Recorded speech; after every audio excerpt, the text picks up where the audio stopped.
Hello and welcome to Vienna, or at least to a Vienna-style lager.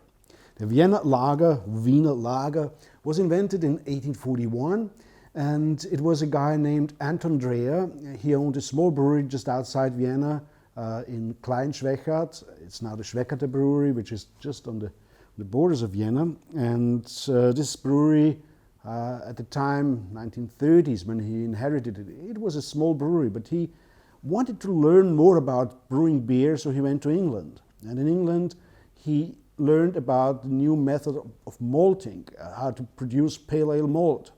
So the Vienna lager basically was a beer, a lager beer, bottom fermented beer, brewed with English-style pale ale malts.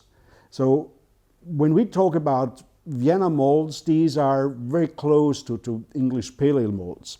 And that is what Anton Dreher introduced.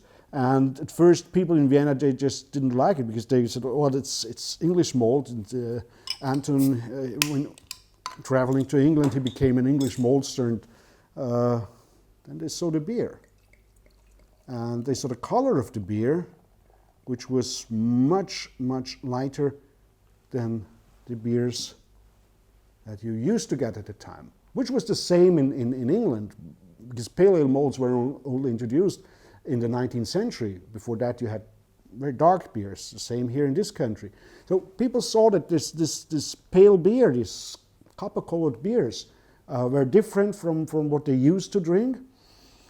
They found out that it has a unique, malty, maybe slightly caramelly note on the nose.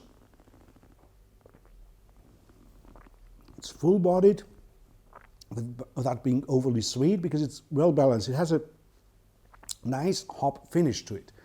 So this beer proved to be very successful, and it was so successful that later on at the Paris World Exhibition,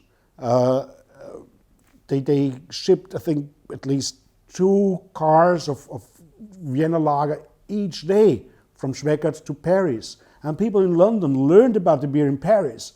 So in the late 19th century, it became a fashion to import Dreher's lager beer to London.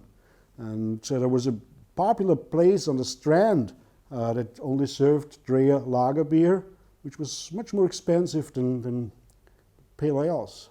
But the time of Vienna lager that was gone with World War I, and no one brewed it for a long time. Now, as we have a 175-year anniversary, it's reintroduced by the Schwechater brewery, and I hope it is successful not only in Vienna, because here it pairs very well with Viennese food, boiled beef, and Vienna lager is a perfect combination, but it also goes to some other places who can maybe buy that beer in England or in the US. It has been successful in England before. Why not try it now? Cheers. And well, next week I'd like to have this with boiled beef.